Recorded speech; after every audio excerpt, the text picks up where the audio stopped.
હજીરામુરા ગામ વિસ્તારમાં Arcelor Mittal Nippon steel company દ્વારા હાઈવેના માર્જિનવાળી જગ્યામાં દબાણ કરી બનાવેલી દિવાલ સાથે આજે મામલતદારની ઉપસ્થિતિમાં તંત્ર દ્વારા દૂર કરવામાં આવી હતી। આ સાથે ગેરકાયદે બાંધકામ બાબતે કાયદેસરની કાર્યવાહી પણ કરી હતી।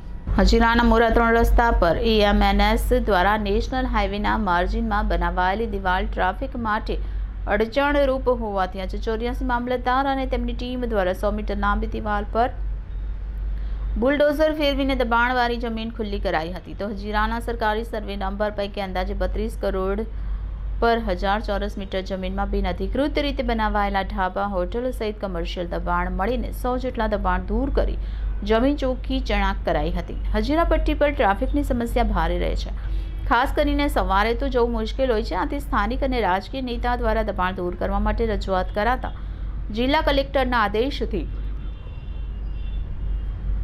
84 મામલતદાર નીરવ પારિતોષ અને એમની ટીમ દ્વારા હજીરામાં મેગા ડિમોલિશન ડ્રાઈવ હાથ ધરી હતી। સવારે સૌપ્રથમ મુરા ગામના 3 રસ્તા પર આર્સેલર મિત્તલ નિપ્પોન સ્ટીલ ઇન્ડિયાની નેશનલ હાઈવે પર નડતર રૂપ અને હાઈવેના માર્જિનમાં બનાવાયેલી દિવાલ પર બુલડોઝર ફેરવીને ખુલ્લી કરાઈ હતી।